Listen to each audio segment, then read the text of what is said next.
Maggie Collins walked into the sleek dealership wearing a simple white t-shirt and faded jeans, her unassuming appearance standing in stark contrast to the luxury cars gleaming in the showroom. The salesman's eyes narrowed as he took in her outfit, a look of disdain creeping across his face. "I'm afraid you might be in the wrong place," he sneered, waving his hand dismissively toward the door. "These cars start at $300,000. As a few nearby staff members snickered and the other customers stared, Maggie felt a rush of heat flood her face. She didn't say a word, though. Instead, she turned and walked out, the sting of humiliation pushing her onward. The very next morning, something unexpected happened. The smooth, unmistakable hum of a Rolls-Royce Phantom pulled up outside Boston Luxury Motors. The back door opened, and Blake Thompson, the salesman who had dismissed Maggie the day before, froze in disbelief. He never saw it coming. Boston Luxury Motors was a haven of luxury, with glass walls revealing a carefully curated selection of cars that most people could only dream of owning. Ferrari, Porsche, Bentley, and Aston Martin, each more expensive than the last. But amidst these world-class vehicles, Maggie Collins stood out not just for her simple clothes, but for the quiet confidence she exuded. At 35, Maggie had learned to appreciate the value of simplicity. Her brown ponytail bounced with each step, and her well-worn jeans were a reminder that style didn't need to come with a price tag. Few knew that Maggie was the powerhouse behind the Collins Foundation, a nonprofit that had helped thousands of children with disabilities. She had built the foundation from the ground up, dedicating her life to creating change in the world. Her reason for visiting Boston Luxury Motors was simple. She wanted to buy a car for her sister, Caroline, who had just beaten breast cancer. Caroline had always dreamed of owning a luxury vehicle, and Maggie wanted to make that dream a reality. She easily had the means to do so. Through her foundation and her own personal investments, Maggie had secured financial freedom. Yet her clothing and demeanor didn't fit the image that Blake, the sales manager, expected from his clientele. As Maggie made her way into the showroom, Blake eyed her from across the room, a smirk forming on his face. He had seen plenty of dreamers come and go, but Maggie wasn't here to dream. She was here to make a purchase. Maggie greeted Daniel, a young salesman, with a warm smile. "Hi, I'm Maggie. Can you tell me more about the car over there?" she asked, pointing to a midnight blue coupe that caught her eye. It was exactly what she wanted for Caroline, a sleek, elegant model that would make her sister's birthday unforgettable. Daniel hesitated, unsure of how to proceed with such an unexpected request. Blake quickly interjected, his professional facade in place. "I'll take it from here, Daniel," he said smoothly, giving Maggie a condescending look. "Looking for directions, ma'am?" Blake asked, his tone insincere. Maggie remained calm. "Actually, I'm interested in that midnight blue coupe." She gestured toward the car, its price tag clearly visible. $285,000. Blake's smile tightened as he tried to brush her off. "That car is a limited edition, ma'am. Only 15 were made this year," he said, emphasizing the rarity of the vehicle. "Perhaps I could direct you to our used car department. It's just down the street." His words were dismissive, clearly implying that she was out of her depth. Maggie, however, wasn't deterred. "I'd really like to learn more about it," she insisted, her voice pleasant but firm. "Is it possible to see the interior?" Blake's patience was starting to wear thin. He turned away, pretending not to hear her request. "The Azure is by appointment only," he said, his voice dripping with arrogance. Serious clients typically make private arrangements to view it. Just then, a well-dressed couple entered the showroom, and Blake's demeanor shifted instantly. "Mr. and Mrs. Harrington," he called, arms wide open in greeting. "Wonderful to see you again." Daniel, visibly uncomfortable with the situation, approached Maggie and gave her an apologetic smile. "I'm sorry about that," he whispered. "Would you like me to tell you more about the Azure?" Maggie nodded, appreciating Daniel's sincerity. As he began describing the features of the car, Maggie couldn't help but notice Blake leading the Harrington straight to the Azure. He opened the door with a flourish, inviting Mrs. Harrington to sit inside. This was the same car he had claimed was available only by appointment. Maggie raised an eyebrow but said nothing. "It's quite all right," she assured Daniel. "I understand how these things work." Despite her calm response, a fire was quietly simmering inside her. She had learned to let people's judgments slide off her years ago. But this was something different. Blake's behavior was nothing short of blatant discrimination. When Blake turned away from Maggie to continue his charade with the Harringtons, she quietly stepped forward. "I was hoping to inquire about purchasing this car," she said, her voice steady but firm. Blake barely spared her a glance.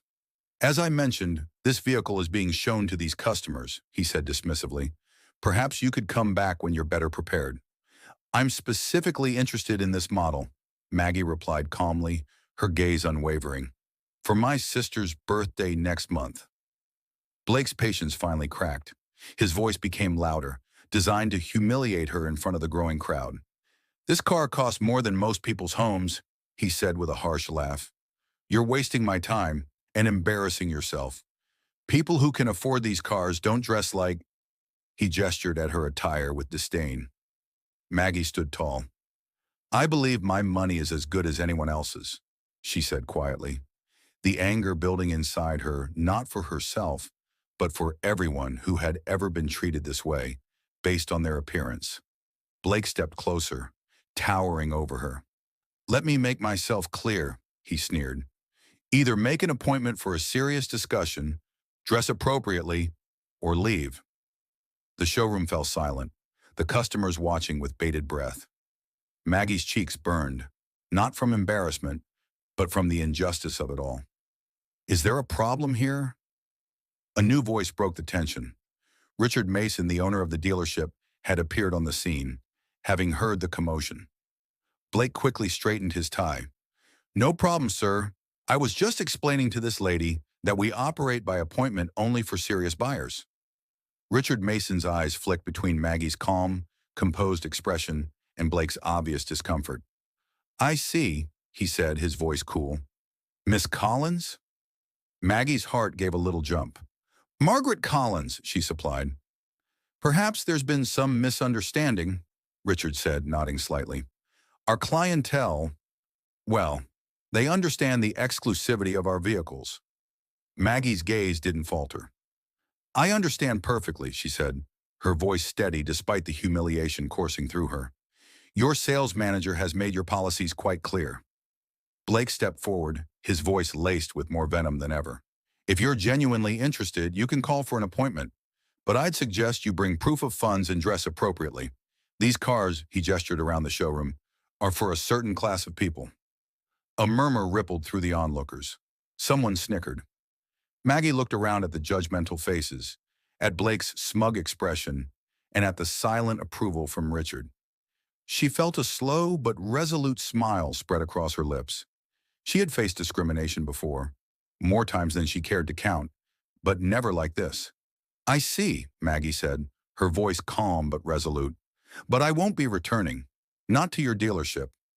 With that, she turned and walked toward the exit, her dignity intact, even as Blake's mocking voice followed her out. "Some people just don't know their place," Blake muttered. As Maggie stepped through the glass doors into the cool morning sunlight, she pulled out her phone. Her hands shook slightly as she dialed a familiar number. "Hey, Alex," she said with a soft smile, despite the anger still burning inside her. I think it's time for a little lesson in humility. Thank you for providing the second part of the transcript. Here's a rewritten and unique version of it, aiming to keep the audience engaged throughout the story. Daniel, the young salesman, had kept quiet throughout the morning meeting, his unease visible. Blake made a mental note to address his lack of confidence in evaluating customers properly later. At precisely 10:17 a.m., an unmistakable sound of a powerful engine caught everyone's attention. Outside the showroom, through the expansive floor-to-ceiling windows, a car unlike any other slowly came to a stop right in front of the entrance. Conversations froze mid-sentence, and even Blake, who was usually indifferent to high-end vehicles, felt a surge of excitement. It was a Rolls-Royce Phantom with an extended wheelbase. But this wasn't just any Phantom. This was a custom model boasting a rare midnight blue finish that seemed to shimmer, reflecting every shade of the morning sun. The car's value was easily over $1.2 million. Richard Mason, the dealership's owner, emerged from his office drawn by the sudden silence. "Is that the Rolls-Royce Phantom?" he asked, his voice filled with a mix of curiosity and awe. Blake nodded, already striding toward the entrance. "An extremely rare configuration," he said, eager to take charge of what was clearly a high-profile client. The chauffeur, dressed in immaculate white gloves, stepped out of the Rolls-Royce and opened the rear passenger door with careful precision. From the vehicle emerged a man whose presence commanded attention. Tall, impeccably dressed in a suit that spoke of subtle sophistication rather than ostentation, and with salt and pepper hair that was perfectly styled. His posture exuded authority without even trying. Blake's instincts kicked into overdrive. This wasn't just a potential sale. It was an opportunity to land a client who could mean millions for the dealership. This was the kind of client that dealerships dreamt of. "Good morning, sir. Welcome to Boston Luxury Motors," Blake called out, cutting through the air with his practiced charm. "I'm Blake Thompson, the sales manager. It's a pleasure to have you here today." The man, with a polite smile that didn't quite reach his eyes, turned and extended a firm handshake. "Alexander Collins," he introduced himself, his voice smooth and calm. Blake's mind raced. The name sounded familiar, but he couldn't place it. Regardless, the Rolls-Royce said everything about this man's wealth. "Mr. Collins, it's an honor," Blake said, his smile widening. "What can we do for you today? Perhaps I could show you our latest arrivals? We've just received a limited edition model." But Alexander raised a hand, cutting him off politely. "Actually, I'm here to inquire about a specific vehicle, the Azure Coupe, midnight blue." Blake's face lit up. "Excellent choice, sir. One of only 15 produced this year. I'd be delighted to show you it. It's actually right over here." "I know where it is," Alexander interrupted smoothly. "My wife was here yesterday expressing interest in it." Blake's smile faltered for a split second before his professional mask slid back into place. "Your wife? I don't recall—" "No," Alexander continued, his tone growing colder. "You assisted her yesterday. Or rather, you refused to assist her. Margaret Collins. She was wearing jeans and a white t-shirt. You suggested she might be more comfortable looking at used cars." Blake's face drained of color as the full weight of the situation hit him. The realization was slow, but inevitable. A quiet gasp came from Daniel, who had been silently observing the exchange. "Mr. Collins, I'm so sorry, there must be some kind of misunderstanding," Blake stammered, his usual smooth delivery faltering. Richard Mason, sensing the tension, had approached. "Is everything all right here?" he asked, his voice tinged with concern. Alexander turned to face him. "Mr. Mason, I presume?" "Yes, indeed," Richard replied. "I was just explaining to Mr. Thompson that my wife visited yesterday to inquire about the Azure Coupe as a gift for her sister," Alexander said, his voice now sharp. "She was, however, treated in a way that I find troubling." Richard's expression shifted from polite to genuinely concerned. "I'm terribly sorry to hear that. I wasn't aware of the full details of the interaction." Alexander nodded. "The details are quite clear. Your sales manager here suggested that my wife, based solely on her casual attire, didn't belong in your establishment." The showroom had fallen completely silent. Blake's face was now pale as his actions were exposed. Mr. Collins, I'm truly sorry for this. This is not how we conduct business, Blake began, his voice full of desperation. If there's been any misunderstanding, it wasn't a misunderstanding, Daniel interrupted, surprising even himself. All eyes turned to the young salesman. Miss Collins was treated poorly. She was polite, specific about her interest in the Azure, and she was dismissed repeatedly because of how she was dressed. Blake shot Daniel a furious look, but the damage was already done. Interesting, Alexander said, turning back to Richard. My wife founded and runs the Collins Foundation for Children with Disabilities. She's raised over $50 million for medical equipment and educational programs. She chooses to dress simply because she believes in living modestly. Despite our means, she finds that it keeps her grounded. It's one of the many reasons I love her. Richard Mason, visibly taken aback, stammered, I had no idea. I understand, Alexander continued. But here's the thing. My wife and I were considering not just purchasing the Azure Coupe for her sister, but also replacing our corporate fleet. 7 vehicles in total. My personal collection could use an update as well. But now, I'm questioning whether this is the right establishment for such a significant investment. Blake, now pale and sweating, felt his world crumbling. The silence was deafening. Richard Mason, still reeling from the confrontation, tried to salvage the situation. Mr. Collins, I truly apologize. Please let us make this right. Alexander considered it for a moment. There is a way forward, he said finally, but it will require more than just selling me cars. He paused before continuing. The Collins Foundation is hosting a benefit gala next month to raise funds for a new adaptive sports complex for children with physical disabilities. I think your presence would be educational. Blake swallowed hard. Not as a guest, Alexander clarified. As a volunteer. The foundation is always in need of people to help with setup, to assist the children, and to understand the real work being done. You'll see firsthand what we're doing. Blake's eyes widened, realizing what was being asked of him. Alexander wasn't just offering a lesson in humility. He was giving Blake the chance to learn about real value, real wealth, and the importance of respect for every person, regardless of appearance. And, Alexander added, I'd also suggest implementing a training program on unconscious bias. I know some excellent consultants who could help. Richard nodded quickly. Absolutely, we'd be open to that.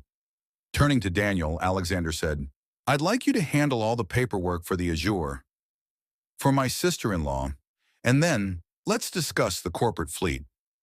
Blake, in stunned silence, watched as Daniel, who had been so timid before, stepped forward and nodded eagerly. Alexander smiled at him. Well, let's get to work. Later, at the Collins Foundation Benefit Gala, the Boston Hotel was transformed into a celebration of possibilities. Families mingled with donors, medical professionals, and supporters. Blake Thompson, dressed in the event staff uniform, was now working directly with the children, assisting them with a humility he had never known before. Maggie, elegant in a simple blue dress, approached him. She could see the change in his demeanor. How are you finding the experience? Maggie asked, a slight smile on her lips. Blake looked thoughtful. Humbling, he admitted, and necessary. Maggie smiled, a touch of pride in her eyes. Thomas seems to have taken a liking to you, she said, referring to a young boy in a wheelchair. I'm learning about adaptive basketball, Blake confessed. Apparently my form is terrible. Maggie laughed, a genuine sound that lifted Blake's spirits. He smiled, humbled by the experience. Blake turned serious again. Mrs. Collins, I owe you an apology. I treated you terribly, and there's no excuse for it. But I've learned. She nodded, her voice calm and without malice. The question is, what have you learned? Blake thought for a moment. That worth isn't determined by appearance, position, or possessions. It's about respect. Respect for everyone, regardless of how they look. Maggie nodded, a slight smile forming. Good lessons. Expensive ones, too. Blake looked at her, understanding the weight of his actions. I imagine they are. The evening wore on, and Blake continued his volunteer work, learning, connecting with the children, and understanding how deeply his perspective had shifted. 1 month later, Blake watched Maggie and Alexander Collins, still working the room at the gala. They weren't flaunting their wealth or influence. They were genuinely connecting with each child and family. As Blake helped Thomas back into his wheelchair, the boy looked up at him with a grin. "You know what, Mr. Blake?" Thomas said. "You're pretty cool for a grown-up." Blake smiled, the words meaning more than anything else. "Coming from you, Thomas. That's the highest compliment I've received in a long time." Blake Thompson had learned an invaluable lesson, that true wealth has nothing to do with money or status. It's about how you treat others when no one important is watching. If you've enjoyed this story, hit that subscribe button and join our community of story lovers. Share your thoughts in the comments below. Have you ever been misjudged or misjudged someone yourself? Let's continue to learn from one another. And remember, true wealth isn't measured by the size of your bank account, but by the kindness you show others. Stay tuned for our next story, where another powerful lesson awaits.